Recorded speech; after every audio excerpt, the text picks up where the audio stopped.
ఇప్పుడే జీ5 app download చేయండి. చూడండి మీ ఫేవరెట్ టీవీ షోస్ ఎప్పుడైనా ఎక్కడైనా. మీ జీవితం మీరు అనుకున్నట్టు ఎంతో సంతోషంగా ఉండేది.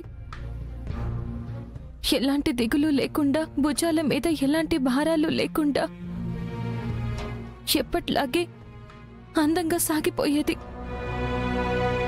నా వల్లే కదా మీకిన్ని బాధలు, ఇన్ని కష్టాలు. కనకమహాలక్ష్మి, ఏంటిది? ఊరుకో. నీకు చాలాసార్లు చెప్పాను కదా, నీ వల్ల ఏం జరగలేదు. ప్లీజ్ దయచేసి నువ్వేం బాధపడకు, దాని గురించి మర్చిపో.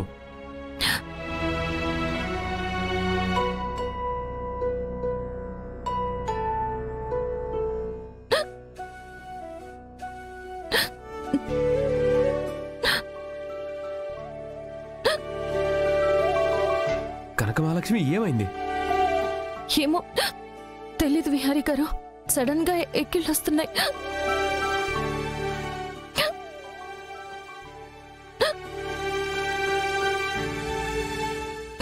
కనకమహాలక్ష్మి, కొంచెం కంట్రోల్ చేసుకోవడానికి ప్రయత్నించవా?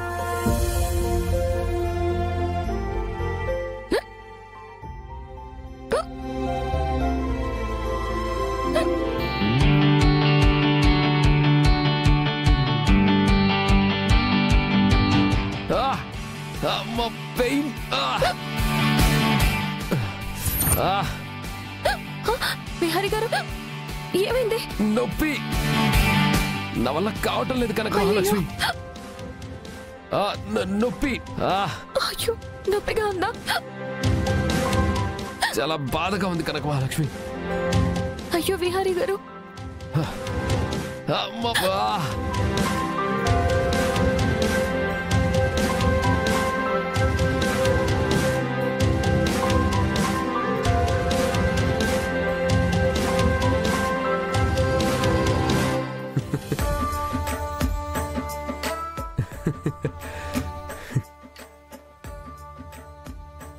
భయపడ్డావు కదా?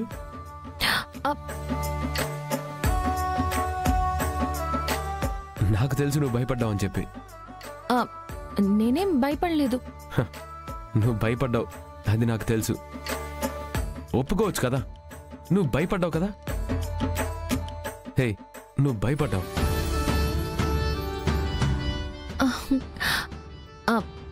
మరి భయపడరా విహారీ గారు?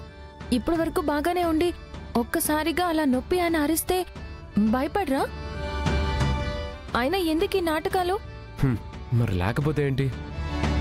ఇంత అక్కడి నుంచి ఆకుండా వెక్కిళ్ళు వస్తూ ఉన్నాయి. అయినా తాగడానికి ఇక్కడ నీళ్లు కూడా లేవు.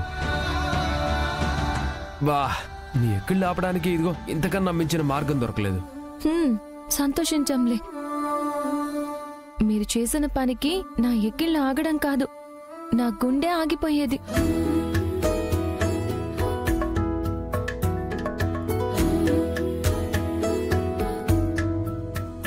ఏంటి అలా చూస్తున్నారు? ఏం లేదు. దొరా, ఏంటి? పొద్దున వేటకు వెళ్ళినప్పుడు మా వాళ్ళకి ఇది అడవిలో దొరికిందట. మీదేనేమో చూడండి. ఇది నా ఫోనే.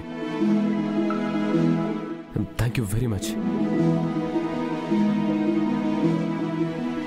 ఇప్పటికైనా ఇంటికి కాల్ చేసే అవకాశం దొరికింది.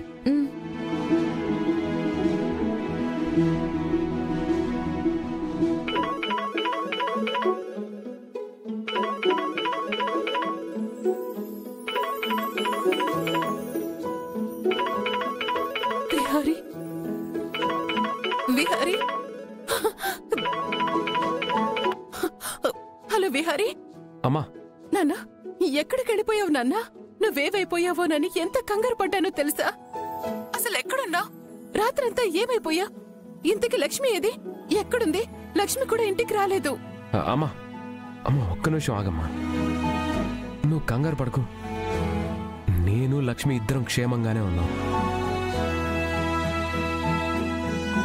మేం కాసేపట్లో ఇక్కడి నుంచి బయలుదేరి ఇంటికి వచ్చేస్తున్నాం అమ్మా, సరేనా? నువ్వు మాత్రమే దిగులు పడకమ్మా. అమ్మయ్యా, నీకు లక్ష్మికి ఏం కాలేదు కదా? రాత్రంతా నీ ఫోన్ పనిచేయకపోయేసరికి, లక్ష్మి కూడా ఇంటికి రాకపోయేసరికి మీ ఇద్దరికి ఏవైపోయిందోనని చాలా దిగులు పడిపోయాను. మాకేం అవ్వదమ్మా, నువ్వు ధైర్యంగా ఉండు, మేము వచ్చేస్తున్నాం. సరే నాన్న, త్వరగా వచ్చేయండి.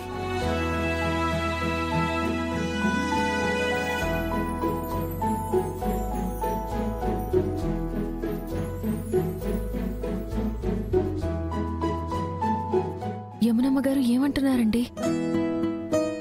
ఏముంటుంది మావులే, అదే మనకేమన్నా అయిందేమోనని మమ్మీ కంగారు పడుతుంది.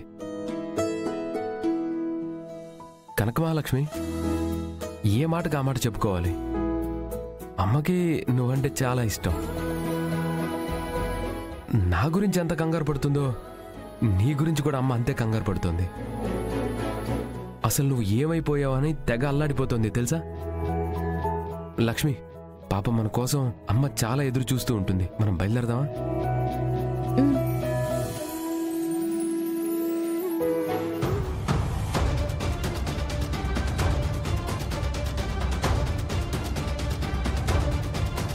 ఈ పిల్ల ఎవర్రా?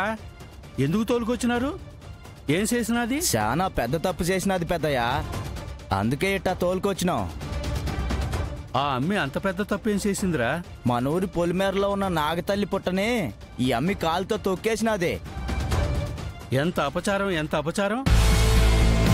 ఏంటమ్మా నువ్వు చదువుకున్న దానిలో అగిపిస్తున్నావు? అట్లాంటి పాడు పని ఎట్టా చేసావు? అయ్యో, నేను కావాలని చేయలేదండి, అనుకోకుండా అలా జరిగిపోయింది. ఆ మాత్రం దానికే వీళ్ళు నేనేదో పెద్ద తప్పు చేసినట్టు తీసుకొచ్చేశారు. ఏటి తప్పు కాదా? తప్పే, అది చాలా పెద్ద తప్పు.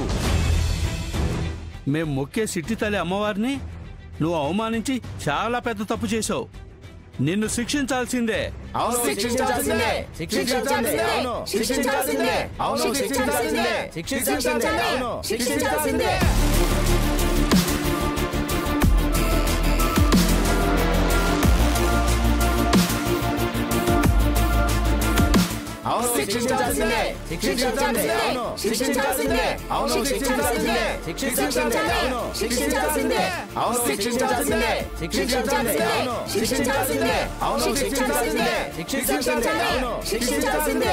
వామ్మో, వీళ్ళేంటి ఒక్కసారిగా ఒక్కటైపోయారు? సినిమాల్లో చూపించినట్టు ఇప్పుడు నన్ను అమ్మవారికి బలి చేస్తారా? అమ్మ చిట్టి తల్లి అమ్మవారు తప్పైపోయింది. నేను అనుకోకుండా తప్పు చేసేశాను. చూసుకోకుండా నా కాలితో నిన్ను తొక్కేశాను. దానికే వీళ్ళు నన్ను చంపేస్తానంటున్నారు. పెద్దయ్యా, ఇంకేం ఆలోచిస్తున్నావు? శిక్ష వేయండి. ఈ అమ్మి చేసిన తప్పుదానికి శిక్షగా మన అమ్మవారి కోవిల చుట్టూత ఒంటికాలితో 3 ప్రదక్షిణలు చేయాలా. అదయ్యాక అమ్మవారి ముందు అరచేతుల్లో ఆరతి వెలిగించి ఆరతి ఇయ్యాలా. ఆ పిదప కోనేరు స్నానానికి పోయి 101 బిందెలతో నీళ్లు తీసుకొచ్చి అమ్మవారికి అభిషేకం చేయాలా. ఇన్ని పనులు చేస్తే నేను చచ్చిపోతానండి. తప్పు చేసినాక చావడానికైనా సిద్ధపడాలా. జీ5 యాప్ డౌన్లోడ్ చేసి అన్ని ఎపిసోడ్స్ పూర్తి ఉచితంగా చూడండి.